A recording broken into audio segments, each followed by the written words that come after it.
Der Frankreich-Block ist heute im Garten der Nationalversammlung in Paris. Neben mir steht Christophe Arendt. Bonjour, monsieur. Bonjour, herzlich willkommen. Merci beaucoup. Vous êtes député de la 6e circonscription de Moselle et vous êtes président du groupe France-Allemagne à l'Assemblée nationale. Et vous êtes aussi membre de la commission de développement durable. Qu'est-ce que cela signifie pour vous d'être député à l'Assemblée nationale? Alors, être député à l'Assemblée nationale, c'est trois choses essentiellement. La première, c'est représenter la nation et ses compatriotes, ce qui est déjà une lourde responsabilité et une charge.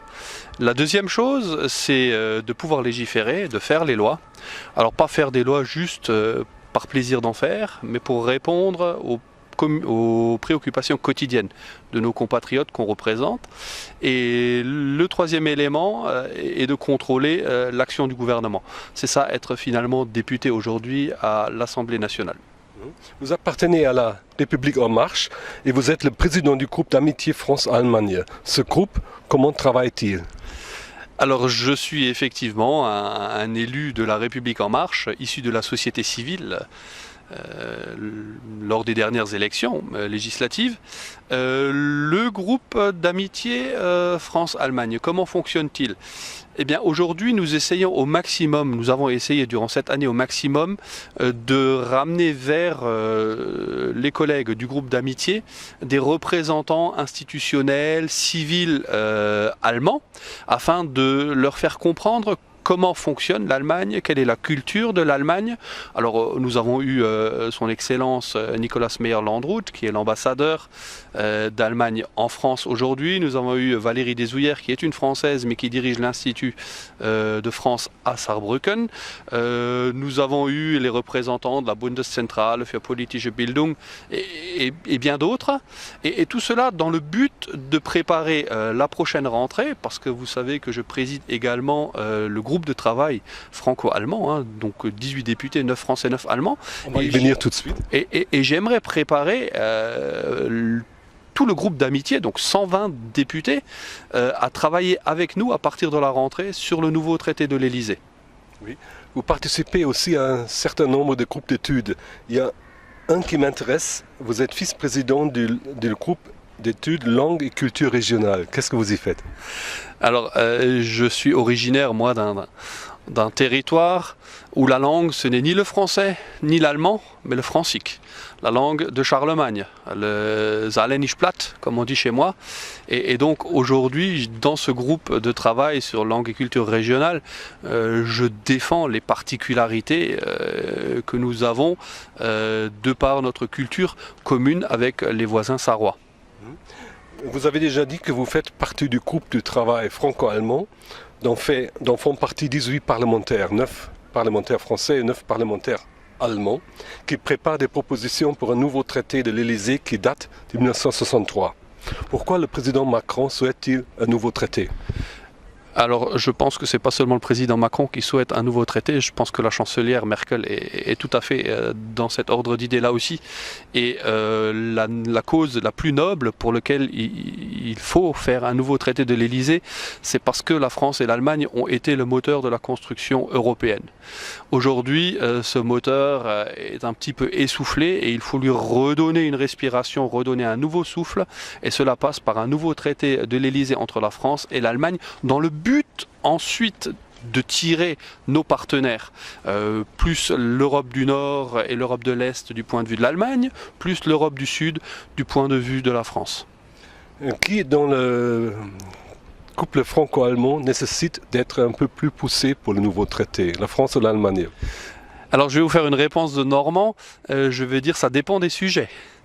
Et aujourd'hui, on a découvert avec mon homologue du Bundestag, Andreas Jung, qui lui préside le groupe d'amitié franco-allemand au Bundestag, que sur des sujets qui peuvent être épineux pour la France, l'Allemagne peut très bien être force de proposition, et à l'inverse, lorsqu'un sujet est épineux en Allemagne, la France peut être force de proposition et les choses passent mieux.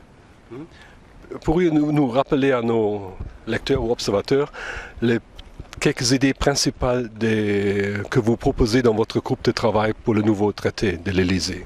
Alors, il y a beaucoup de choses, hein. Et il y a d'abord effectivement ce nouveau traité de l'Élysée qui va être un traité entre États, entre j'allais dire den Regierungen, entre le gouvernement français, le gouvernement allemand, l'exécutif français, l'exécutif allemand, qui concerne la coopération franco-allemande de manière générale. Une vision de politique étrangère commune, une défense commune, une politique migratoire commune, un budget plus ou moins commun, des convergences législatives, des fonctionnements communs. Et il y a un deuxième échelon qui lui est plus sur des zones expérimentales qui sont les régions transfrontalières, hein, grenzüberschreitende Regionen, dans lesquelles aujourd'hui certaines solutions se sont déjà mises en place entre les Français et les Allemands, et on veut amplifier cette collaboration, et ensuite on veut que cela serve d'expérience au reste du pays, au reste de la France et au reste de l'Allemagne, et qu'ensuite cela puisse être transposé sur nos autres frontières. Une troisième partie qui là n'est pas à proprement parler le traité de l'Élysée, c'est un accord parlementaire que ce groupe de travail franco-allemand essaie de mettre en place, c'est-à-dire nous avons comme ambition de créer, alors le nom n'est pas figé, mais je vais parler un groupe parlementaire franco-allemand qui sera constitué entre 150 et 200 députés et qui se réunira plusieurs fois dans l'année et qui aura un bureau qui travaillera de pair avec le Présidium. Oui. Comment doit-on s'imaginer ce processus? Vous faites des propositions que vous présentez aux deux gouvernements. Eux, ils élaborent le traité. Ensuite, on signe un jour le traité. Ensuite, il y a une loi de ratification devant le Parlement. C'est un peu ça? Oui, c'est tout à fait ça. Alors, effectivement, il y a ce traité où aujourd'hui, on a demandé lors de la résolution qui a été prise ici le 22 janvier dernier pour le 55e anniversaire du traité de l'Élysée, on a demandé expressément à nos gouvernements d'intégrer des choses concrètes dans ce traité afin de lever les irritants du quotidien. C'est-à-dire, l'idée, c'est de se dire aujourd'hui, quand à Berlin, je pose la question qu'est-ce que l'Europe représente pour vous, ou à Paris, on me répond je ne sais pas. Et l'idée de nous, c'était de dire aujourd'hui, il faut que le couple franco-allemand amène des solutions concrètes dans le quotidien des gens et dise que c'est grâce à l'Europe que ça va mieux, et ainsi on va renforcer l'idée européenne. Donc on ratifiera, il y aura ce traité ratifié. Le groupe de travail a demandé à ce que ces choses soient intégrées. On demandera derrière à vérifier si c'est mis en application. On a demandé un calendrier d'application.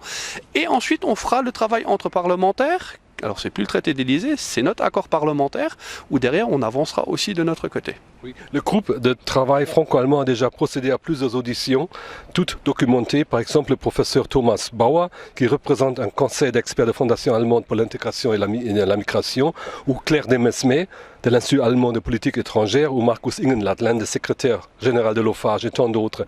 Comment choisissez-vous les interlocuteurs? Alors, les 9 députés français et les 9 députés allemands ont soumis des candidats de la société civile, de la société politique, du monde socio-économique, et on s'est mis d'accord sur les gens qu'on allait auditionner de manière très démocratique entre les 9 députés français et les 9 députés allemands. Et donc les auditions ont été à plusieurs niveaux. Les premières ont été de l'ordre de la coopération générale entre la France et l'Allemagne, hein. Je vais dire sur l'intelligence artificielle, sur la culture, sur l'économie, sur l'environnement. Ensuite ont été conduites des auditions sur le transfrontalier, sur la coopération transfrontalière. Comment évaluez-vous les résultats des auditions? Pourriez-vous donner un exemple? Alors pour moi aujourd'hui, de chaque audition, on a retenu des points concrets. D'ailleurs, on n'a pas seulement fait ces auditions, on a aussi mené chacun dans nos territoires des questionnements. Et un exemple concret, c'est par exemple hier, j'ai été avec le secrétaire d'État des Affaires européennes du Land de Saar visiter une kita. Et puis de cette kita, on ira visiter une école maternelle et une crèche française. Et dès maintenant, on a déjà rédigé une question où on va demander à ce que les personnels qui interviennent dans ces écoles, des Français en Allemagne, des Allemands en France, qu'on puisse faciliter leur cursus et leur équivalence de diplôme. Dans une tribune commune avec vos collègues du groupe de travail franco-allemand, on a signé un article qui a été rendu public le 18 juin et on constate que la France et l'Allemagne seront attendues. Il faudra démontrer ensemble une véritable volonté d'insuffler un nouvel élan européen. Quels sont les plus grands ou les deux grands défis et quelle est votre stratégie pour relever ces défis? Alors, les défis, moi, un défi énorme aujourd'hui, c'est notre civilisation. Là, le ton est un petit peu sérieux, hein. Je vais dire qu'aujourd'hui, la civilisation de la France et de l'Allemagne, c'est le débat démocratique contradictoire. Il y a peu de pays au monde encore aujourd'hui qui exercent ce débat. Si la France et l'Allemagne n'arrivent pas aujourd'hui à s'entendre, à représenter une force, que représentons-nous par rapport aux États-Unis, par rapport à la Russie, par rapport à la Chine? Donc ça, c'est le premier défi. Et ce défi, je le résoudre par lever les irritants du quotidien. Aujourd'hui, sur la frontière, par exemple, franco-allemande, dans ma circonscription, il y a une association qui recueille plus de 600 dossiers de droit du travail où des salariés français intervenant en Allemagne ont des soucis à faire valoir leurs droits. Cette personne, nous la faisons auditionner demain par le bureau du Premier ministre. C'est une solution concrète. Je vous ai parlé de l'Akita.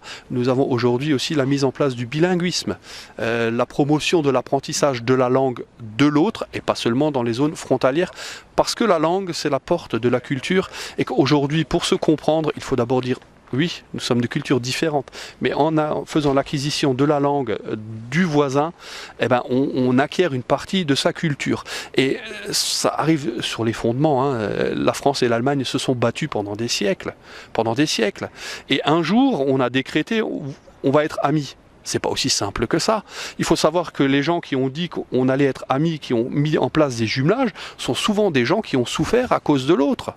Mais cette amitié, elle n'est pas naturelle. Il a fallu la construire et aujourd'hui, si on ne l'entretient pas, wenn man sie nicht pflegt, ja, alors l'amitié ne servira à rien et aujourd'hui il faut en faire une vraie coopération. D'ailleurs le président de Rugy avait dit à Berlin le 22 janvier, la France et l'Allemagne ne sont pas que des amis, ils sont une famille. Quel poids allez-vous donner à l'apprentissage de la langue du voisin dans le nouveau traité?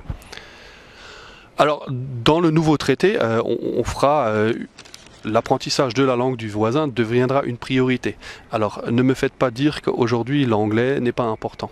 Il est important aujourd'hui pour un Allemand et pour un Français d'acquérir l'anglais en premier.